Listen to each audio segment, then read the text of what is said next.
Hello, hello. Welcome to the Content Conspiracy.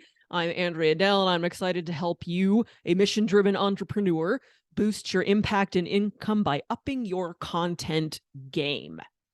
In this video, I want to share 3 things I learned starting my own email list. Quick backstory. I got started in email marketing by writing for other people.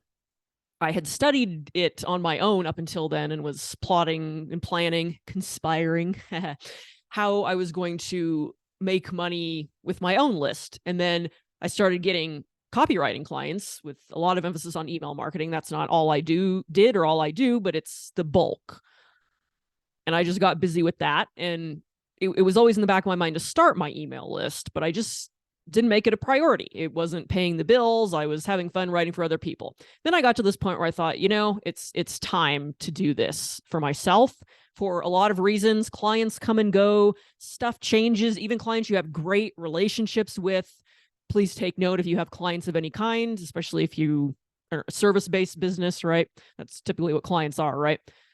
Clients come and go, things change, their priorities change, a lot changes, and it's not going to last forever, no matter how good your relationship with the client is. It just doesn't. It might last a long time, but not forever. And so recognizing that, I decided time to start my own email list. Well, I did, and here are 3 things that I learned from it. The first one is that list growth, generally speaking, is a lot harder than you think, or than I thought. Maybe I shouldn't speak for you, but than I thought, particularly if you're not doing paid traffic. I could not believe how long it takes to get people onto your list. And it's a lot more work to do it organically than I think most people realize. A lot more work. It does depend on how you go about it. If you partner with people, and there's other things you can do that can help it grow a little faster. And that's a different, I'm not the list building expert, so I'm not going to dive into that right now.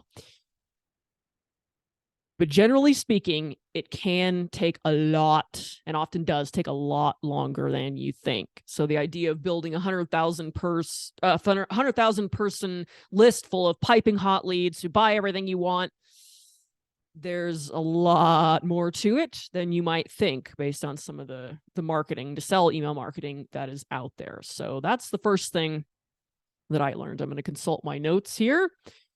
Second thing is that a relatively small percentage of your list will make up the bulk of your sales. It's the 80-20 principle.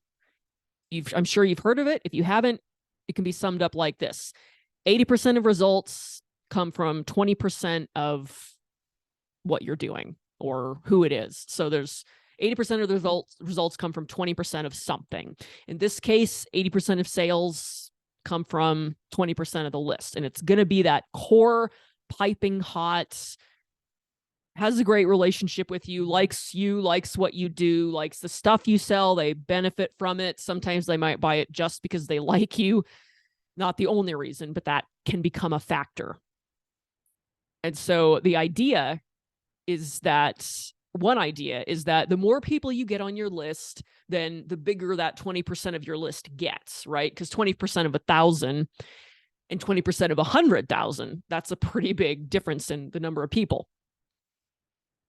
And it definitely can work that way, but not all leads are created equal. There are people who will join your list and unsubscribe quickly, or just stop opening your emails and engaging at all, and they won't ever unsubscribe themselves. So those are called gray leads, and they are fatal for deliverability, unfortunately. And then you have the people who will engage somewhat, maybe not every single email, but somewhat, but rarely, if ever, buy. So they maybe will help your deliverability because they're actually paying attention to your emails, but they're probably not going to buy. There's a percentage that just, a pretty big one, that just will not buy. And then there's, I believe it was Ken McCarthy who shared this, first shared the statistic or passed it along, I'm not sure which, But he said that there are 5% are going to be hyper buyers who will buy everything. And by the way, hyper buyers are the ones that a lot of people try to target because they will buy everything. But they tend to not use it, tend to not get results, don't necessarily buy everything. They buy it first, most likely to buy it first, and then may or may not stick around. And then you have the 25 to 30% who are the skeptics. This is according to Ken McCarthy. And in my experience, it's about right. The skeptics are paying attention, but they're not hyper buyers. It's going to take some consistent communication, talking about things they're interested in, and building up the relationship and their anticipation to the point where they finally go, okay, I'm going to pull the trigger and buy here. When you can get the skeptics past that threshold and keep them there, then they most likely, as I talk this out, make up that 20% of your list that gets 80% of the sales. So there you go. And the skeptics, kind of like a cool friend in real life who knows how to develop healthy friendships, right? It's not the person who comes and gets super clingy the instant that you meet them and you're going, God, give me some space, please. I don't even know if I like you well enough yet to want to be this close. And that tends to be someone who doesn't have a healthy view of themselves or relationships that does that, unfortunately. And then you have people who, again, these relationship things apply to email marketing too, who want to take a little more time, see if they even like you, see if they even want to spend more time with you, see if they like what you have to say. And if they do, they keep sticking around, and eventually a stronger and stronger bond forms. Again, true in real life, true in email marketing and online marketing. Those are the people who are the ones to win over, not with neediness. Oh, pick me. Not that kind of win over, but to nurture and communicate with. And when you can get more and more of those people on your list, so you grow your list bigger and bigger, but you keep that same percentage of the skeptics that you have nurtured and converted by showing up the right way, then that's when email marketing can become very profitable. And I've noticed this with my microscopic, at the time of this video, list too, that the bulk of my sales have come from, I don't think it's even 20% of my list at this point. Very interesting. It's a approximate percentage that holds true regardless of the size of your list. So yes, you do need to grow your list. This is what I've learned from starting my own list. You definitely need to grow it. People come, people go, and there are people on the list who will never, ever buy from you, even if they're opening your emails. Okay. So that's the second thing I learned, that 20% of your sales, i.e. the bulk of your sales, 80% of your sales, so the bulk of them are going to come from a small percentage of your list, probably no more than 20%. That's really above the industry standard. If you can get 20%, you're way ahead of the pack. Third thing I learned from starting my own email list is that, see, I like pens and I picked one up without noticing it, is that I, at this point, find it more, well, not so much anymore. When I started my email list, I found it much more uncomfortable to write as me than to write for clients. There's a lot of pressure and responsibility writing for someone else. You want to capture their voice. You want their emails to get results and make sales or get people to go watch a video, whatever the call to action is.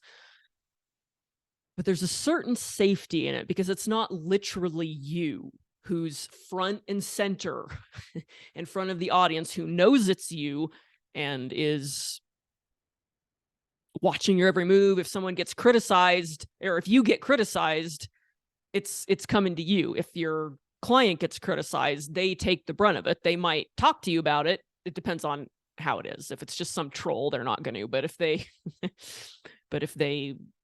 it's something that's kind of the email you wrote is tied to, and it just depends. But it's still them that's getting the attention, right? Good and bad.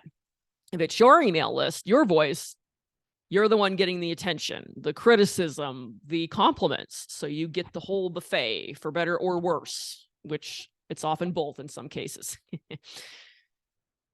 And that can be uncomfortable as F to be in the spotlight, particularly if you're introverted as I am. I have had years now, at the time of this video, over 5 years of content practice.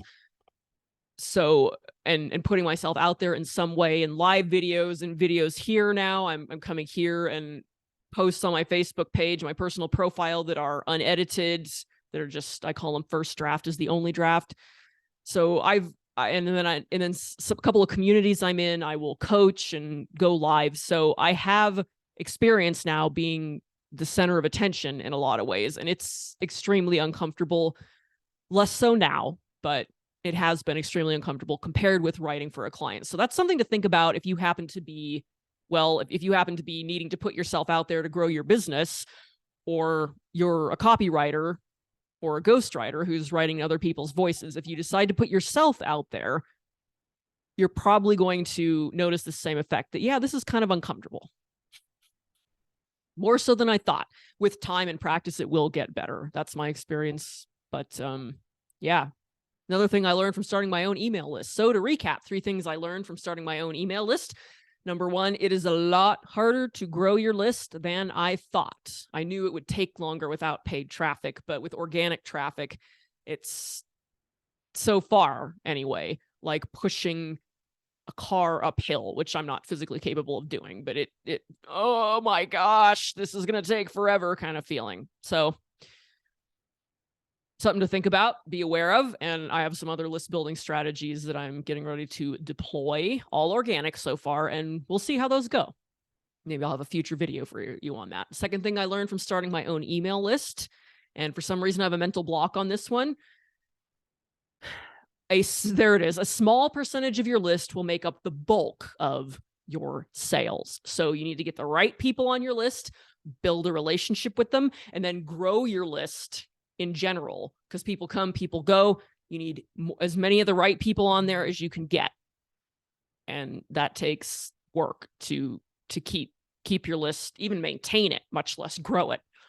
Third thing I learned from starting my own email list after writing for clients for a few years is that it is more uncomfortable to write as myself. It was, than for my clients. Writing for other people has its own discomforts. That's not really the right use of that word, but you get it. It has its own elements of discomforts, but for me, it did not compare with the discomfort I felt starting my own email list and putting myself out there. I have moved beyond that at the level I'm at. I'm sure that as my list grows, that discomfort will return.